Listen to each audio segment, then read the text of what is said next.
এখন প্রথমে আসি হচ্ছে ফ্রিকোয়েন্সি লাগানোর ক্ষেত্রে আমাদেরকে এই যে সার্চ বাটনের যেটা আছে তারপরে ডিসপ্লে এরকম থাকবে। এখন আমাদের ফ্রিকোয়েন্সি লাগানোর ক্ষেত্রে সার্চ বাটন চাপ দিয়ে ধরতে হবে। সার্চ বাটন চাপ দিয়ে ধরার পরে আসবে হচ্ছে ক্রিয়েট এন্ট্রি। এখানে ঠিক ওকে দেওয়া লাগবে। ওকে দেওয়ার পরে এখানে আমরা হচ্ছে যে কোনো নাম লিখতে পারবো। এখানে আমাদের নিজের নামও লিখতে পারি। হ্যাঁ, এখানে মনে করো নাম লিখলাম হচ্ছে যে, মনে করো নাম লিখলাম, তারপরে ওকে। এখন ফ্রিকোয়েন্সি কী লাগাবো? ফ্রিকোয়েন্সি মনে করো 5050 লাগাইলাম। এটা হচ্ছে রিসিভ ফ্রিকোয়েন্সি। ওকে, এখন মনে করো ট্রান্সমিট ফ্রিকোয়েন্সি ওইটাই আসছে 5050, ওইটাই দিলাম। ওকে। হ্যাঁ, তারপরে এখানে আমাদের 2090-তে যেমন মোড আছে সেম এটা তো ইউএসবি। এখানে আবার ইউএসবি ডাব্লিউ আছে। ইউএসবি ডাব্লিউ করা যাবে না, করতে হবে ইউএসবি। যে ইউএসবি এখানে ইউএসবি ডাব্লিউ আছে, এলএসবি ডাব্লিউ আছে। ডাব্লিউটা থাকলে হবে না, ইউএসবি করতে হবে। ইউএসবি করে ওকে।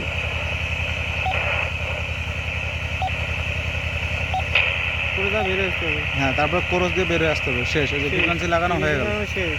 টিইউ আছে না, এটিইউ মানে অটো, মানে যে অ্যান্টেনা লাগায় অটো সিলেকশন হয়ে যাবে। কিন্তু কোনো সেটের ক্ষেত্রে যদি অটোটা না থাকে সেক্ষেত্রে অ্যান্টেনা সিলেকশন করতে গেলে আমাদের ক্রস বাটন একবার চাপ দেয়। ক্রস বাটন চাপ দেওয়ার পরে এখানে আনতে হবে হচ্ছে আমাদের আপ ডাউন বাটন প্রেস করতে হবে। আপ ডাউন বাটন প্রেস করে আসতে হবে কন্ট্রোলে ইন্টার দেওয়ার পরে আবার আপ ডাউন বাটন প্রেস করার পরে কনফিগ 9 আনতে হবে। যে এটা হচ্ছে কনফিগ 9।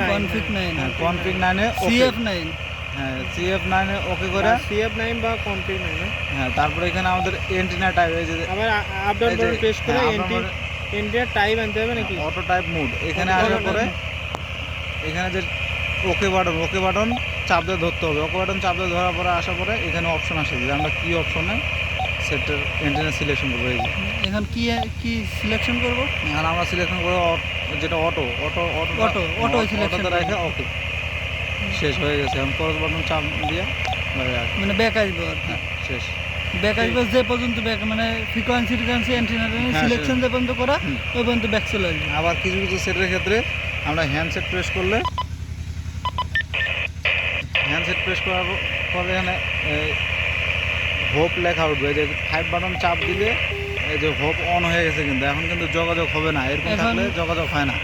মানে এটা কি উঠেই থাকবে নাকি উঠে থাকে না, মানে গোপন থাকে? যদি উঠে থাকে সেক্ষেত্রে 5 বাটন চাপ দিলে অফ হয়ে যাবে। অফ হইলে যোগাযোগ হবে। আর ওইটা যদি মনে করেন থাকে কিন্তু আমরা বুঝতেছি না, তাহলে ভাববো যে আবার কিছু সেটে এলিয়েনের মতো কথা শোনা যায়। মনে করো টিচার বলতেছে এলিয়েন, যেমন এরকম চায়নাদের মতো কথা শোনা যায়। সেক্ষেত্রে 8 বাটন চাপ দিলে এটা ঠিক হয়ে যায়। 8 বাটনে এটা কাজ আছে। ওটা 8 বাটনে চাপ দিতে। হ্যাঁ, 8 বাটন চাপে ক্লিয়ার ভয়েস, এই যে ক্লিয়ার, এটা দিলে ওই এলিয়েন শুনবে। এই যেটা দিলাম ক্লিয়ার। বুঝতে পারছি। এরূপ জানে। শেষ। এবার করেন 9090-তে লাগাই যোগাযোগ করেন। হ্যাঁ, আমার 9090। এবার 9090-তে লাগানোর জন্য 9090-তে লাগানোর জন্য সার্চিংয়ে। হ্যাঁ, এই সার্চ বাটন চাপ দিয়ে ধরলাম 2-3 সেকেন্ড। তারপরে আসলো কোন জায়গায় গেল। আচ্ছা, সার্চ বাটন চাপ দিয়ে ধরি, ক্রিয়েট এন্ট্রি আসলো। হ্যাঁ, ক্রিয়েট এন্ট্রিতে ওকে দেওয়ার পরে এখানে যে কোনো নাম লিখলাম। হ্যাঁ, তারপরে ওকে। তারপরে এখন আমরা ফ্রিকোয়েন্সি, মনোনীত ফ্রিকোয়েন্সি কি 9090। ওকে। আবার ওকে। এখন মোড। হ্যাঁ, মোড ইউএসবি। হ্যাঁ, ইউএসবি। ওকে হয়ে গেছে। হ্যাঁ, মোড এখানে মোড আসলে কোরস দেব। কোরস দিয়ে দুই মানে যে কয়টা ঢুকবো ওই কয়টা কোরস দিয়ে বের হয়ে আসলে এবার আমাদের 2090-তে যখন ক্লিয়ার বাটন প্রেস করে আমরা বের হয়ে আসি, এটা কোরস বাটন। এবার যোগাযোগ করেন। হ্যালো, পরীক্ষিত হতে 16 বিরতি কনসেপ্ট আছে। সেটটা ধরো, আমি ফোন দিই। বলছিলাম কনসেপ্ট থাকতে। তো পরীক্ষা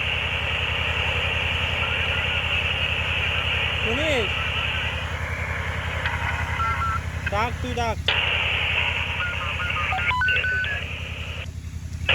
হ্যালো, পরীক্ষিত হতে 16 বিরতি।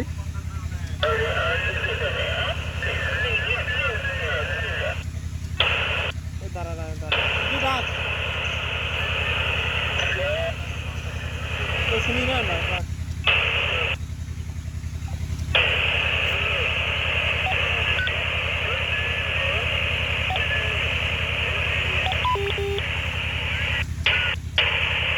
হ্যালো, পরীক্ষিত হতে 1-6 বিরতি।